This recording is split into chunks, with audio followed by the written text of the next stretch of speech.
Aleluia! Hoje, terceira reflexão da série Revelações. E o tema que vamos abordar nesta manhã, chegamos a esse ponto quase que no meio. Lembrando que eu tenho falado a cada domingo, vou ser repetitivo e insistente. Nós temos pouco tempo em poucos minutos, também poucas semanas, em apenas um mês. Então não há como nós simplesmente destrincharmos todo o livro do Apocalipse. Então estamos fazendo, são pontos importantes, pontos que as pessoas geralmente mais buscam resposta. E lembrar que nossa intenção primeira não é simplesmente trazer aqui teologia profunda do livro, mas é trazer o entendimento e a prática disso. Porque a palavra de Deus deve ser entendida para colocar em prática, não importa o livro. Até os mais difíceis têm prática de Deus para nós, é assim que temos que buscar o entendimento. Então hoje para nós o tema eu vou chamar de A Tribulação Está Chegando, Permaneça Fiel. Diga assim para o seu irmão, a tribulação está chegando, permaneça fiel.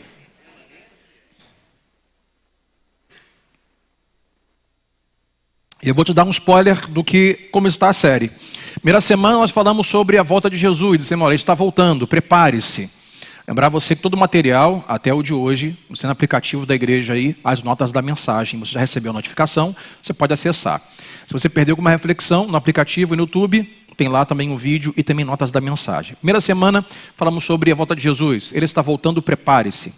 No domingo passado, nós falamos sobre a sala do trono, lendo ali Apocalipse 3, 4, 5, a visão de João sobre um trono, e nele sentado um ser, ele tenta descrever quem é esse ser, falamos sobre os 4 seres viventes, os 24 anciãos, e nesta manhã nós chegamos aos capítulos 6 ao 10, lembrando que nós não leremos os 4 capítulos, mas iniciaremos essa grande tribulação, que levará pelo menos umas 3 semanas. Então hoje começamos a grande tribulação.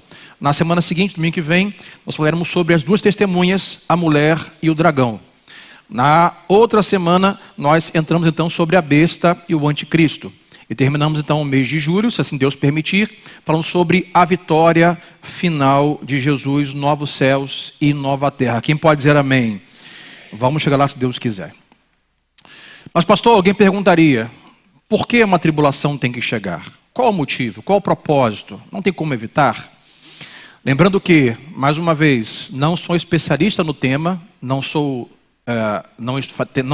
teólogo específico do assunto revelações ou últimas coisas, mas tento estudar ao máximo para nós tirarmos aplicação para aquilo que a palavra de Deus pode nos dar e quer nos abençoar. Mas pastor, por que da grande tribulação? Por que isso deve acontecer? Por que precisa acontecer? Eu tirei pelo menos 3 explicações do porquê biblicamente isso deve acontecer. A primeira delas é porque Deus precisa julgar as nações. O pecado ainda está impune em seu fator coletivo. Deus precisará julgar as nações. Nós não podemos fazer uma dicotomia de quem Deus é em seus atributos. Deus é amor, mas Deus também é justiça. E Deus condena o pecado.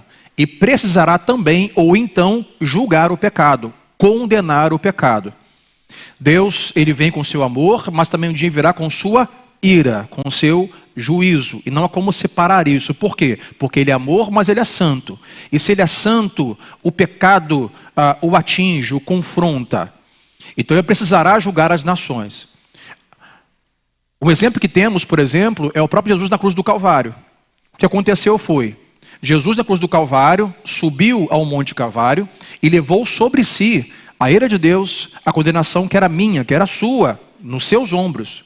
Ali já a mostra de Deus julgando o pecado, naquele caso, julgando o pecado da sua igreja. Portanto, a igreja de Cristo teve a sua condenação e a ira de Deus apaziguada por meio de Jesus Cristo. Agora, isso não vai acontecer de novo. Deus não vai de novo impor sobre Jesus a sua ira.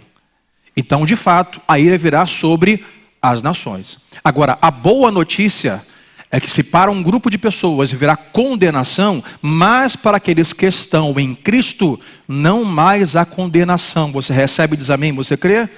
Porque Paulo vai dizer, não mais há condenação para aqueles que estão em Cristo. Mas aqueles que não estão em Cristo serão julgados nesse dia da tribulação. Segunda coisa, por que deve acontecer? para disciplinar e redimir a nação de Israel. Não podemos esquecer que Deus tem uma promessa, uma aliança com o povo de Israel. No Antigo Testamento, Deus faz a Abraão uma promessa. Hoje Israel está cega. Da época de Jesus, também estava cega. Porque o próprio judeus, o próprio povo de Deus, ou a própria nação de Israel, levou Jesus à cruz. Junto com nossos pecados, com a vontade de Deus, com Pilatos, com os soldados. Mas ainda hoje, a nação de Israel não está voltada para Deus. Ou, especificamente, para Jesus e o seu sacrifício. Então, há uma promessa de Deus a Abraão, que Deus viria para redimir, para salvar, para tratar com Israel. Isso deve acontecer. Aí, às vezes, as pessoas perguntam assim, pastor, mas no Antigo Testamento, precisamos colocar o pé na lacuna de que Deus tem um propósito especial com Israel, ou pensar que, após Jesus, todos nós somos iguais perante Ele? Eu diria sim e não. Porque, meus irmãos, pensemos o seguinte: se há promessas bíblicas de Deus a pessoas e povos, mesmo que seja do Antigo Testamento, e nós considerarmos a hipótese de que essas promessas, elas já faliram, ou passaram, ou não vão se cumprir, então se eu pego uma promessa e digo que ela não vai acontecer, se eu pego uma promessa que Deus fez e digo que Ele não vai cumprir, o que acontece com as demais promessas? Entro em dúvida com qualquer promessa. Porque se Deus não vai cumprir essa que deu aqui em Gênesis, em Levítico, em Êxodo, em Deuteronômio, em Josué, se Ele não vai cumprir essa, o que me garante que Ele vai cumprir as outras? Então, promessa de Deus é assim, já que é um Deus infalível.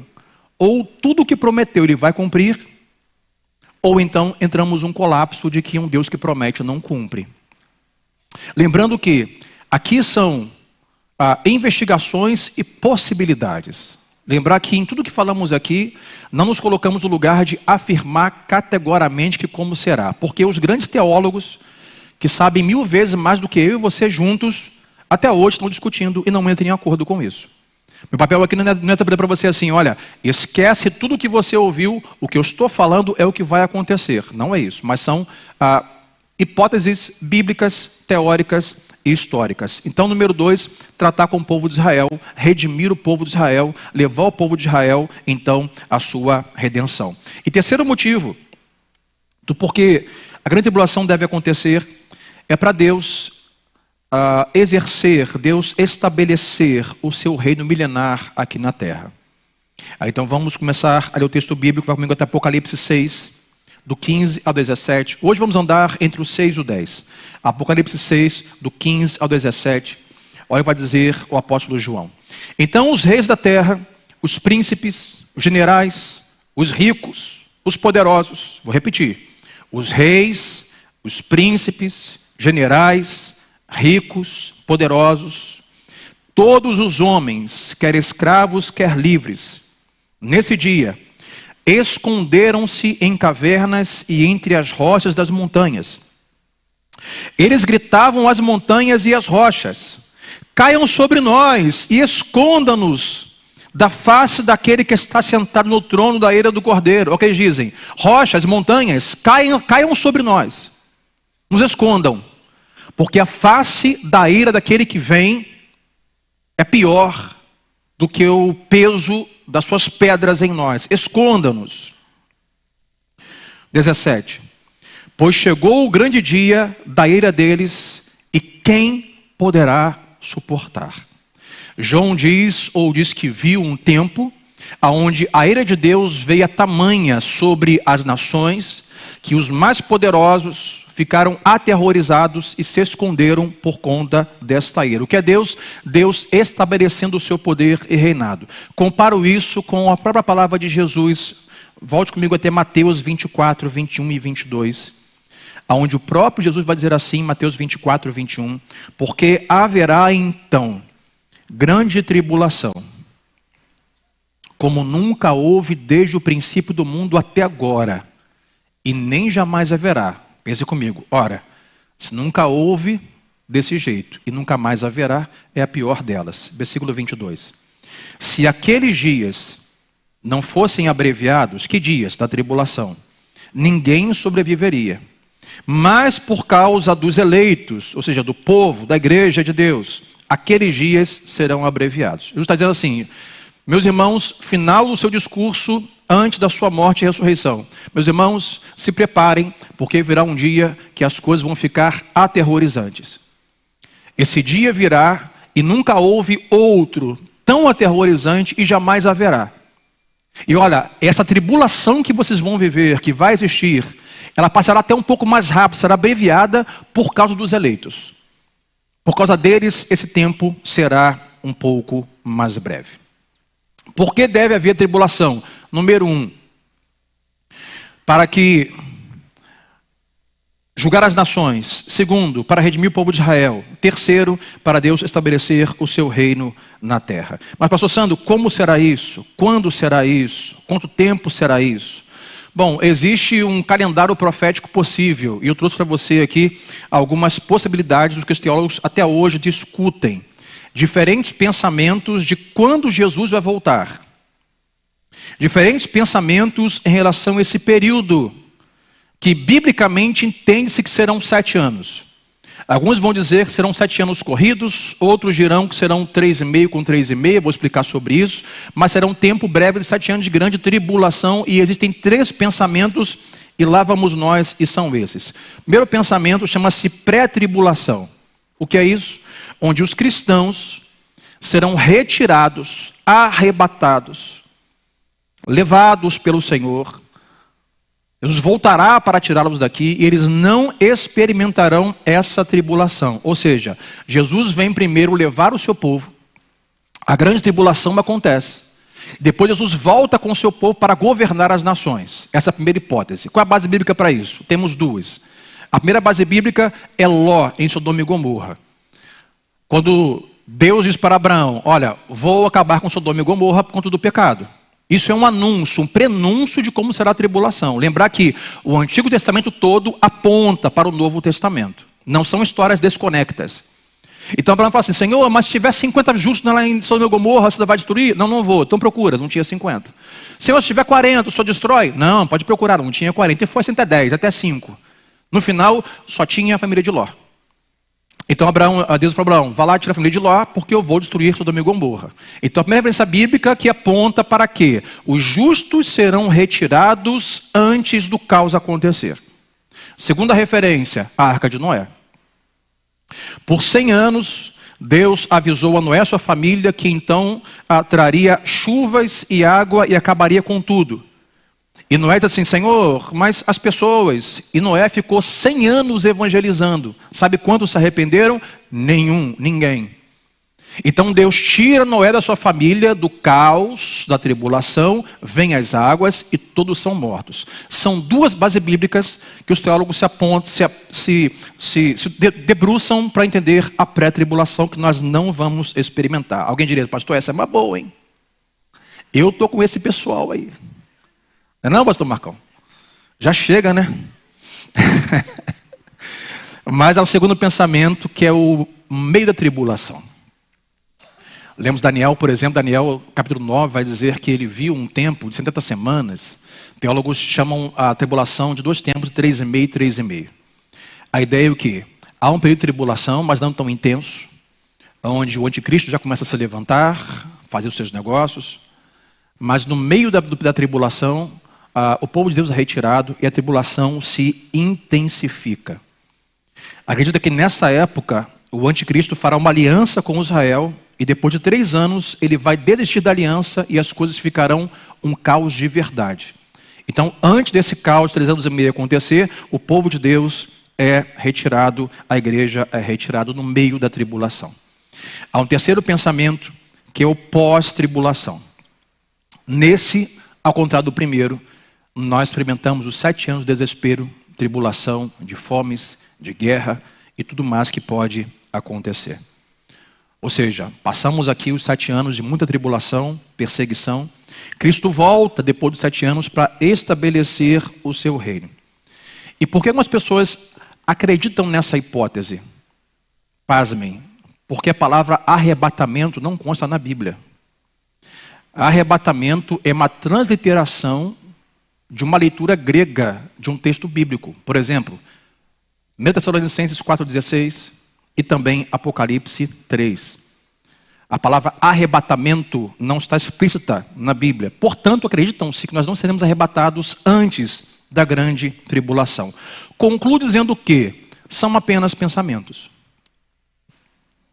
A verdade é que ninguém sabe o dia e nem a hora. Temos que ter fé para saber que essas coisas vão acontecer. Se estão nas Escrituras, se João viu, se Deus confirmou e pré-anunciou em Mateus, antes da visão de João, é porque vão acontecer. Amém, meus irmãos? Agora, como, quando, onde nós estaremos, não é o caso principal aqui. O caso principal é o que vamos entrar daqui em diante. Daquilo que de fato temos que crer e que vai nos trazer segurança. Se seremos levados antes, no meio ou depois, não temos certeza. A certeza é que esses dias vão chegar. Então, olhando Apocalipse do 6 ao 10 capítulos, rapidamente hoje, 4 coisas para nós. A primeira delas, tome notas: o Cordeiro abre o livro. O Cordeiro abre o livro. Leamos Apocalipse 5, do 2 ao 7. Vai dizer João: vi um anjo poderoso proclamando em alta voz: quem é digno de corromper os selos e de abrir o livro? Mas não havia ninguém, disse João, nem no céu, nem na terra, nem debaixo da terra, que podia abrir o livro ou sequer olhar para ele. Eu chorava muito, disse ele, porque não se encontrou ninguém que fosse digno de abrir o livro ou de pelo menos olhar para ele. Então um dos anciãos me disse, lembra os anciãos? Nós falamos ano passado. Os 24 anciãos dos 24 tronos. Então um dos anciãos me disse, não chore. Eis que o leão da tribo de Judá, a raiz de Davi, venceu para abrir o livro e os seus 7 selos. Então vi um cordeiro, disse João, que parecia ter estado morto. Observe, ter estado morto, de pé, no centro do trono, cercado pelos 4 seres viventes e pelos anciãos. Ele tinha 7 chifres e 7 olhos, que são os 7 Espíritos de Deus enviados por toda a terra. Ele se aproximou, ele quem? Esse, como um cordeiro morto, se aproximou e recebeu o livro na mão direita daquele que estava assentado no trono. Até aqui. João vai dizer, existe um livro, e esse livro tem 7 selos, e o que consta nele ninguém tinha condições nem de olhar, muito menos abrir. Mas um ancião me disse, existe um aqui nesta sala, João, que ele é digno, único, de olhar e abrir os livros. O livro diz que então, o que estava no trono, Deus, deu o livro na mão direita desse que estava ou parecia como um cordeiro morto. Pastor, que livro é esse? Esse livro não é sobre o livro que está o seu e meu nome escrito, especificamente. Esse livro fala sobre o plano de Deus para toda a humanidade, desde o seu início ao encerramento. E você verá que quando esse, que parece um cordeiro morto, começa a abrir os selos, ele começa então, João, a ver o que aconteceria, ou o que estava escrito nesse livro depois de cada selo aberto. O que digo é que Deus tem um plano para a humanidade. Nesse livro diz que Deus tem um plano para tudo o que fez, para o que está fazendo, para o que fará, o que já aconteceu, acontece e vai acontecer. Deus tem um plano para a sua igreja, Deus tem um plano para as nações, Deus tem um plano para os perseguidos, Deus tem um plano para Israel, Deus tem um plano para todas as pessoas. E esse plano só pode ser conhecido porque uma pessoa ou alguém é digno de abrir o selo desse livro. E essa pessoa só se tornou apta para abrir porque levou sobre si os nossos pecados. Portanto, observe isso, meus irmãos. A cruz de Cristo, o seu sacrifício, morte, penitência, o tornou apto para abrir os selos do livro dos planos de Deus. Portanto, se não há cruz, se não há morte, se não há cordeiro morto, não há selo aberto. Observe que todo o plano de redenção de Deus na história passa por meio da cruz de Cristo. E por ter como morto, por isso João faz a questão de informar, ou como ele entende, vi um como um cordeiro que esteve, não está mais, que esteve morto, só ele é digno de abrir o livro. Aprendemos com isso, que a cruz de Cristo é o centro da história e que Deus tem um plano para a humanidade, para a sua igreja. Vou lembrar de Jeremias 29:11, porque eu sei e conheço os pensamentos que tenho a respeito de vós, diz o Senhor, pensamentos de fazê-los prosperar, pensamentos de não causar dano, planos para lhe dar esperança e futuro. Deus tem planos para você e para mim. Diga sempre, seu irmão, Deus tem planos para a sua vida. Deus tem planos para a sua vida. Mas como eu conheço os planos de Deus para a minha vida? Somente por meio da cruz de Cristo. Ou seja, quando eu me rendo à cruz, quando eu me rendo ao Evangelho, quando eu me rendo à pessoa de Jesus, o Cordeiro morto, imaculado, então eu posso viver, conhecer, experimentar plenamente o plano de Deus para a minha vida.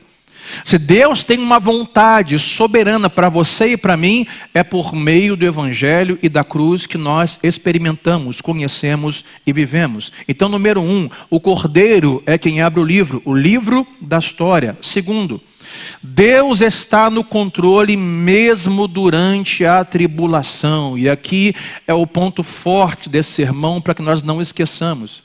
Vou lembrar o que eu falei domingo passado. O importante de você conhecer e saber o começo do livro do Apocalipse é o que impedirá você de entrar em colapso ou ficar com medo quando chegar no meio do livro. Porque se você não sabe, domingo passado, que é uma sala do trono, como uma sala que chefia, que governa, que administra toda a história e o fim dos tempos, e que nesta sala há um trono, que quem está lá é soberano, está governando. Quando chegar então um tempo difícil de leitura e de vida, nós vamos entrar em colapso, vamos ver o caos. Então temos que saber que também durante toda a tribulação, Deus estará no controle. Mas é o texto que então, dos 7 selos, os selos começarão a ser abertos e quebrados. E João, quando diz que os selos vão ser abertos, aparecem ali a figura de 4 cavalos ou 4 cavaleiros. Cada um tem a sua cor, cada um tem o seu tipo, e cada um tem o seu poder, e cada um tem a sua missão. Cavalos e cavaleiros de cores diferentes que serão enviados à terra. Enviados por quem? Por Deus. Com poder para fazer o que foi ordenado? Com poder. Dado por quem? Pelo próprio Deus. Sim, pasmem. O que eles farão será horrível.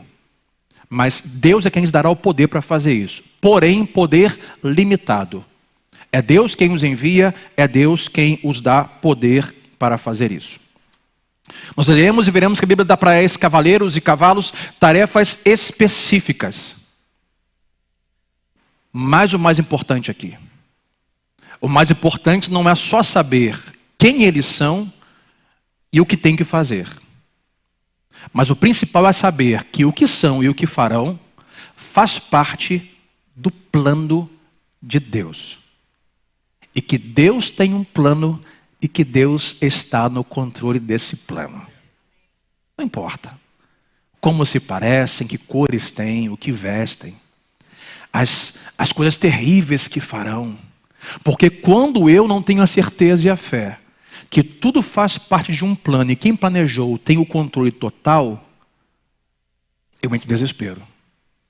Eu fico, meu Deus, aonde isso vai acabar? Meu Deus, como é que vai ser amanhã? Me diga quem puder. Meu Deus, o que vai acontecer? Meu Deus, como será? Meus irmãos, olha os jornais. Veremos aqui que anúncios de alguns cavaleiros já são visíveis entre nós. Como de guerras. E outras coisas mais. Quando você não tem firme em seu coração, que não importa como seja, quando seja, com quem seja, faz parte de um plano e quem planejou é que detém o poder, está no controle, você fica doido. Você fica ansioso. Você não dorme com medo. Tem pessoas que hoje em dia assistem os jornais noticiários e ficam roendo unha, ansiosos. Outros conseguem gerir um pouco mais. Então vamos a esses textos, lembrando que eu não terei como ler 4 capítulos, então vou mencioná-los e você pode ler em casa se você quiser. Mas vai dizer João que quando o primeiro selo aberto, libera-se então um cavalo branco. Alguém perguntaria, Jesus, cavalo branco é Jesus. Diz que esse cavaleiro, ele tem coroa, ele tem poder para conquistar e ele tem um arco. É Jesus, parece. Pois é, esse primeiro cavaleiro é aquele que será liberado para confundir as pessoas e as nações. Trazer ilusão, confusão.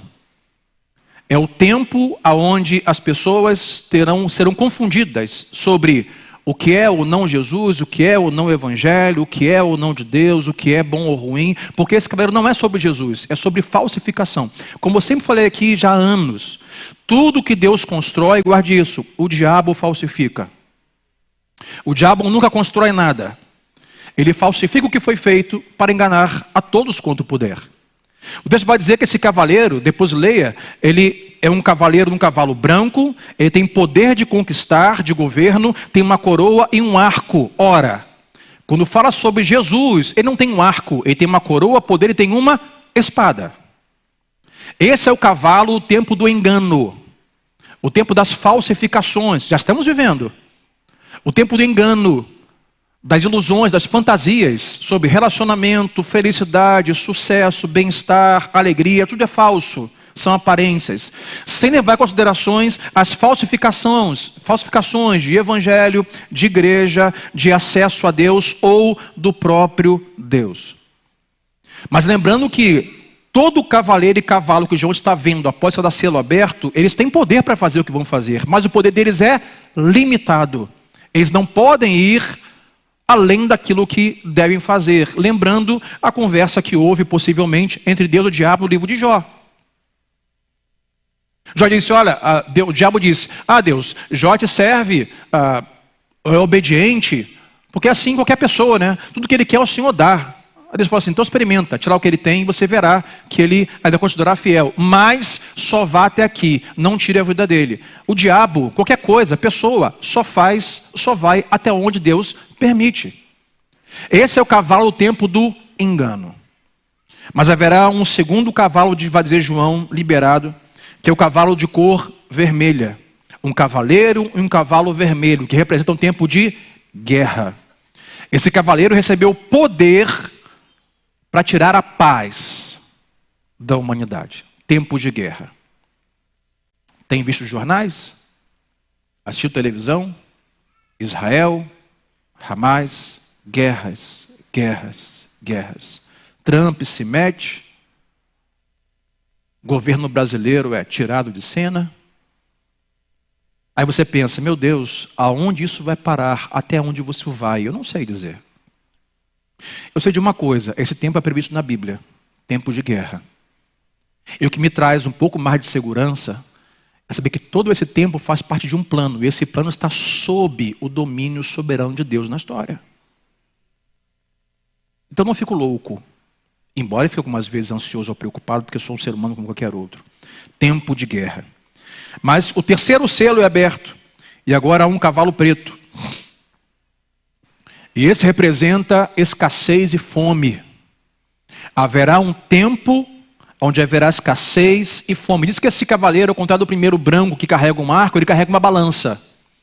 Balança que representa medidas, medir, racionar. Haverá um tempo onde precisaremos racionar a alimentação, porque a fome e a escassez será gigante. E é nesse tempo que o anticristo vai obter poder e controle, com moedas, governos, alimentação, comida, tempo de fome e escassez. Mas um quarto selo é aberto, anunciando um quarto cavaleiro, e um cavaleiro de cor amarela. E esse representa a morte. E vai dizer o texto bíblico que foi dado a ele poder para retirar a vida de um quarto da raça humana. Esse dia vai acontecer.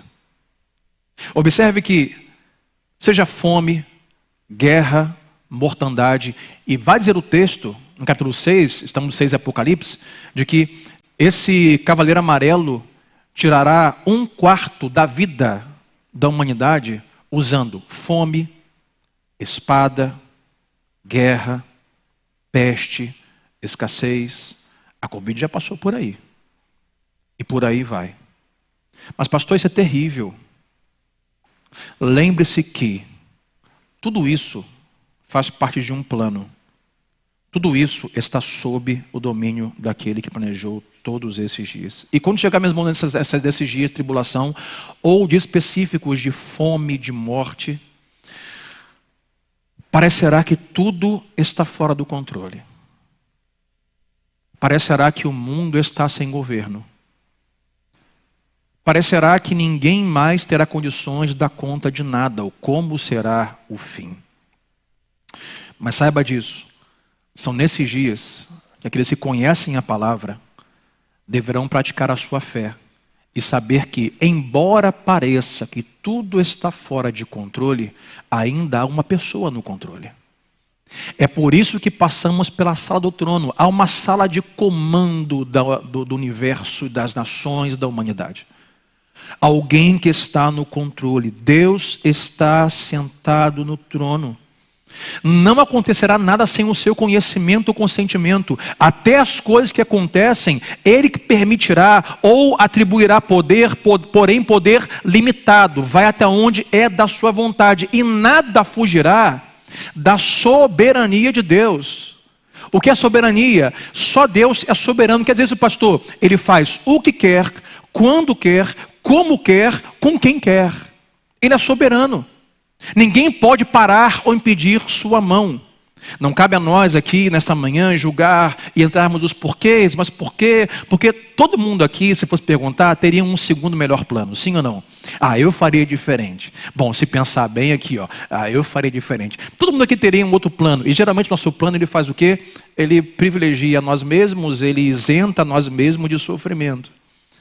Mas Deus é um Deus justo.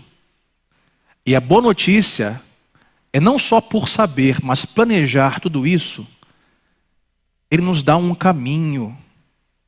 Ele nos dá um caminho de fuga, de escape. E chama-se Jesus Cristo, Cordeiro de Deus, morto naquela cruz. Ali, meu irmão, é a porta de saída antes do incêndio. Ali é a porta de saída antes do lugar pegar fogo. É como se nós tivéssemos uma oportunidade de não experimentar uma condenação real da ira de Deus, mas só uma forma por meio de Jesus. Diga assim que está do seu lado: não precisamos entrar em pânico. Diga para ele: não precisamos entrar em pânico. Quanto a nós, seres humanos, é legítimo nós sofrermos, nós orarmos, nós sentirmos a dor, nos empatizarmos com pessoas que sofrem. É legítimo. Saber essas coisas não deve nos tornar pessoas insensíveis, pessoas soberbas, pessoas altivas. Porque vale lembrar, até porque nós temos um escape essa porta não fomos nós que construímos. Esta porta não fomos nós que compramos. Esta porta nos foi dada de graça na cruz do Calvário. Não temos mérito algum. Portanto, é legítimo sofrer, chorar, orar, pedir a Deus pelo seu amor, que Ele trate com pessoas, que Ele livre pessoas, mas no suprassumo é termos o coração em paz, sabendo que Ele está no controle de todas as coisas, Ele sabe o que está fazendo. Terceiro para nós, Deus ouve nossas orações. Depois que falamos sobre os 4 cavaleiros, no começo do capítulo 6, até o versículo 9, após o 4º selo ser aberto, o 5º selo é aberto. Os 4 selos foram os 4 cavaleiros, lê em casa. O 5º selo foi aberto. O que esse selo representa? O que assistimos aqui nesta manhã. É o selo que revela aquelas pessoas que morreram por amor a Jesus. É o selo que mostra onde estão aqueles que foram mortos por sua fé. Que na hora H não negociaram, mas foram mortos dizendo: eu morro por Jesus, não nego. Como disse Paulo, viver é Cristo e morrer é lucro. Olha comigo Apocalipse 6, do 9 ao 10, que vai dizer assim: quando ele abriu o 5º selo, Vi então debaixo do altar as almas daqueles que haviam sido mortos por causa da palavra de Deus e do testemunho que deram. Eles clamavam assim em alta voz: até quando, ó soberano, santo e verdadeiro, esperarás para julgar os habitantes da terra e vingar o nosso sangue? João vai dizer, quando o quinto selo é aberto, ele vê embaixo do altar almas de quem? Todos que morreram, como os irmãos ali no Brasil, o mundo espalhado. Pessoas que foram mortas por crer e amar e confessar e não negar Jesus. Há um lugar para elas no céu. E vai dizer que elas clamavam assim: soberano, verdadeiro santo, até quando? Até quando o Senhor vai esperar para julgar as nações? Porque Ele vai julgar. Até quando o Senhor vai esperar para vingar o nosso sangue? Porque, meus irmãos, o sangue pede justiça. Vou lembrar vocês, a primeira menção disso está em Gênesis, quando Caim mata Abel. Se você for prestar atenção, não há nenhuma menção de palavra alguma de Abel na Bíblia. Ele nunca disse nada. É só uma história sobre ele. Há uma conversa de Deus com Caim. Com Abel nunca houve. Mas quando Deus fala com Caim, sabe o que Deus fala para Caim? Caim, o sangue do seu irmão Abel está gritando por justiça. Porque o sangue do inocente grita por justiça. Sim ou não, meus irmãos? A cada inocente que morre em nosso estado, vítima de fome, bala perdida, assalto, qualquer outra coisa, sangue do inocente clama por justiça. Diz Deus, Caim, o sangue do seu... Abel nunca disse nada, Abel nunca clamou por justiça, mas Deus sabe, o sangue do seu irmão clama por justiça. O sangue de Cristo na cruz do Calvário está clamando por justiça. O final vai chegar, o dia vai acontecer da ira de Deus vindoura. E acontece que esses que morreram pela fé em Jesus dizem: Senhor, até quando vai esperar para descer com ira e vingar o nosso sangue? O nosso sangue clama por justiça. Isso quer dizer para nós que todos os que vivem piedosamente de Jesus serão perseguidos. Meus irmãos, a premissa é o seguinte: se o noivo, Jesus Cristo, foi um servo sofredor, a sua noiva não estará fora do mesmo sofrimento. Se o noivo sofreu, a noiva irá sofrer. Dependendo do país, sofrimentos diferentes. Hoje, por exemplo, nós temos uma categoria de um evangelho pregado que fala muito sobre ter sucesso. Você vai ter sucesso, vai prosperar, você vai para frente, você vai alavancar, porque Deus vai mandar você. Mas não se esqueça de que não há sucesso sem sofrimento. Se alguém está tendo sucesso sem sofrer, isso quer dizer que alguém sofreu antes dele, para que tivesse sucesso. Então, por exemplo, filhos que têm sucesso e enriquecem sem sofrer, quer dizer que primeiro o pai teve que sofrer para ele, sim ou não? Trabalhou, abriu empresa, deu mão beijada para ele. Só um exemplo. Não há sucesso sem sofrimento. O que nos diz que, se o que nos espera de forma espiritual é sucesso, e é sucesso, estarmos com Ele para sempre, face a face, não haverá mais lágrimas, nem Covid, nem câncer. Esse sucesso que teremos custou o sofrimento dele naquela cruz. Porque não há sucesso sem sofrimento. Tampouco a igreja terá algum sucesso sem sofrimento. O texto vai dizer que aqueles que amam a Jesus e sofrem por Ele são perseguidos, que é o que a nossa carne não quer, sofrimento. Eles terão um lugar e serão vistos. E o interessante aqui, meus irmãos, é que eles estão orando. Os mártires que sofreram estão orando. E Deus ouve a oração do seu povo.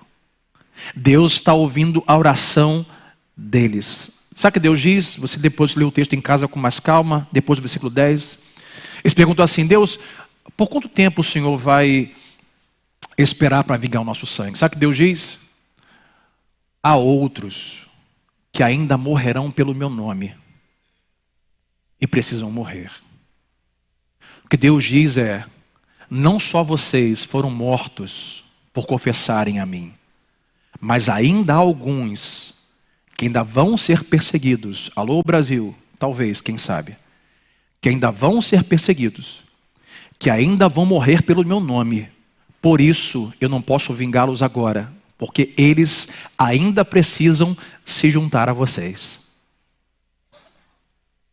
A perseguição, ela vai se intensificar. O sofrimento, ele vai aumentar. Mas que é boa notícia, há um lugar reservado para nós. O 5º selo revela que aqueles que morreram por confessar a Jesus têm o seu lugar na história eterna. E Deus ouve a sua oração. Pastor, por que Deus não voltou ainda? Talvez esse texto seja a parte, uma gavetinha do grande armário da volta de Jesus. A gaveta qual é? Jesus não voltou ainda porque outros ainda precisam morrer perseguidos por confessar o nome dele. Está no texto de Apocalipse 6. Olhemos então o capítulo 8, versículo 1.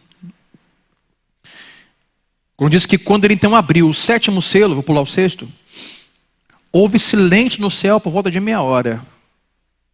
Silêncio.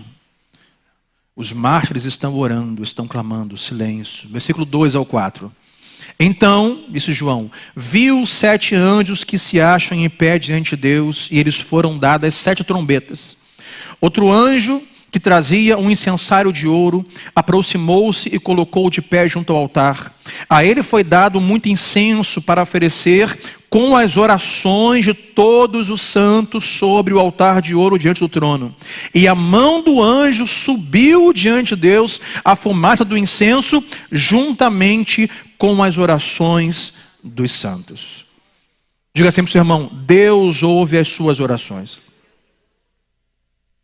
Deus ouve a oração dos mártires que estava lá clamando por vingança ou sangue, e Deus ouve a oração dos santos.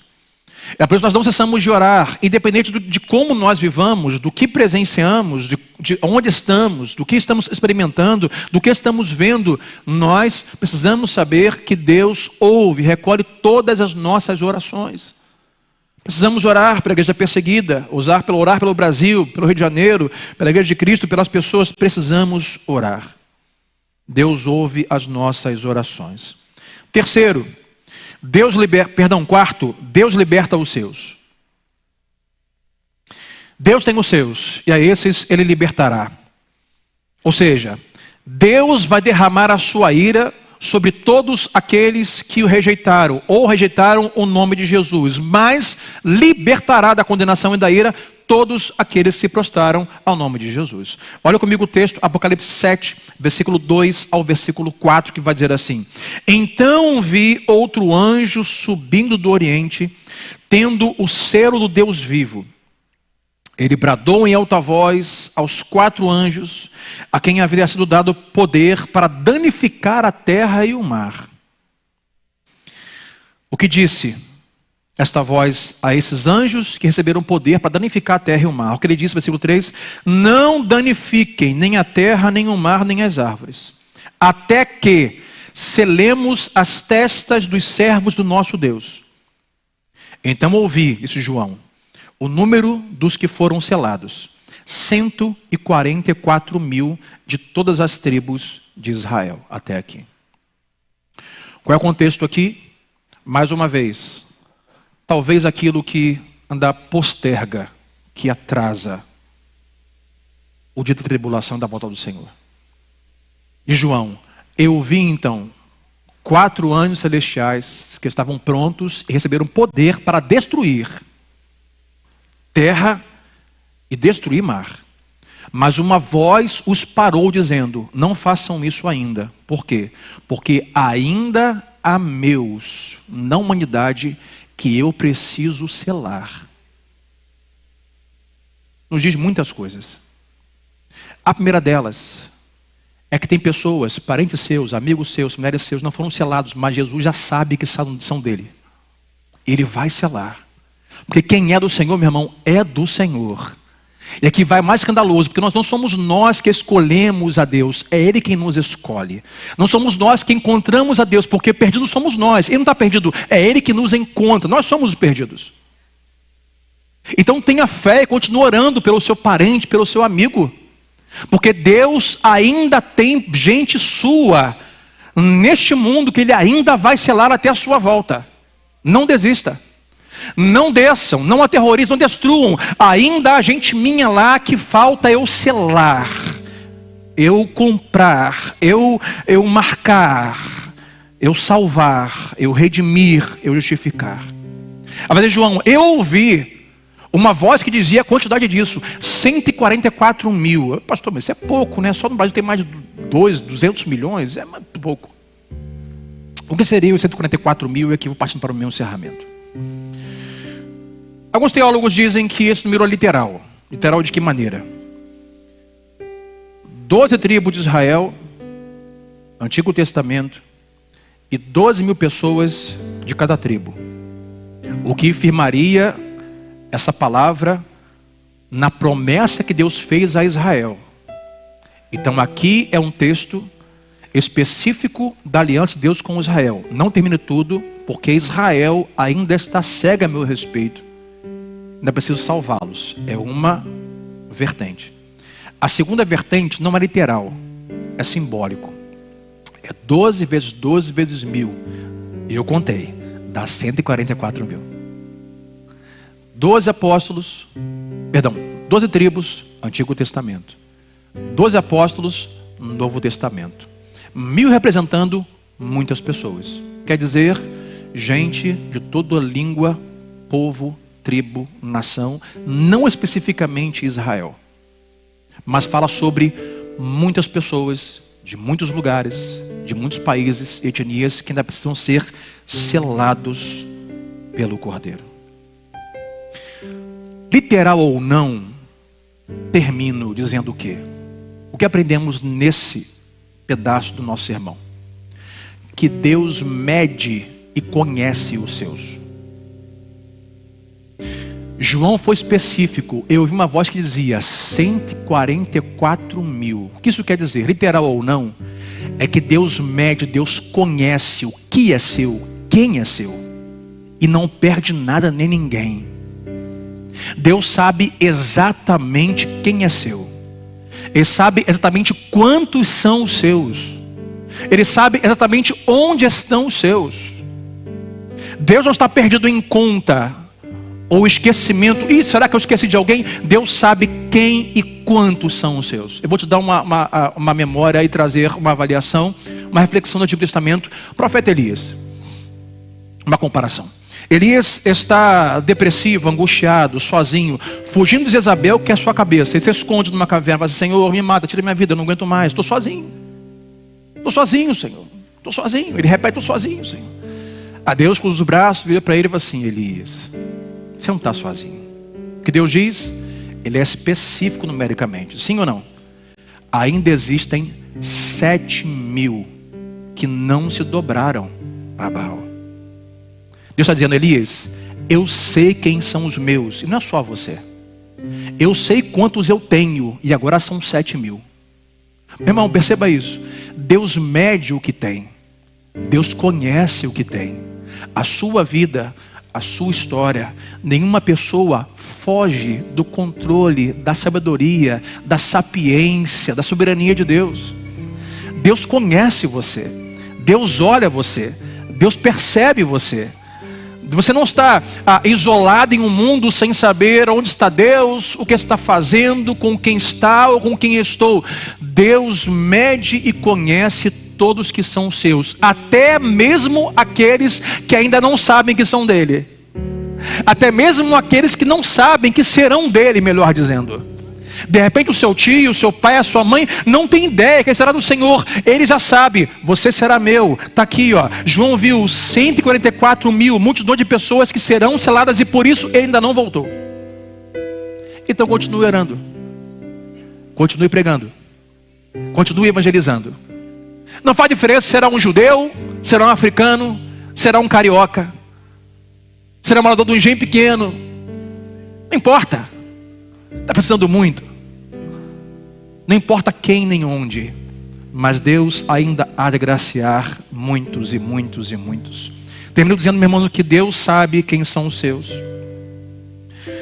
Se você pertence a Ele, você não tem com o que se preocupar. Diga sempre para o seu irmão do seu lado, vou terminar: Deus vai cuidar de você. porque só cuida quem conhece. Eu só posso cuidar dos filhos que tenho porque eu os conheço. Deus conhece a cada um dos seus filhos e vai cuidar de você. Não se preocupe, vai dar tudo certo no final.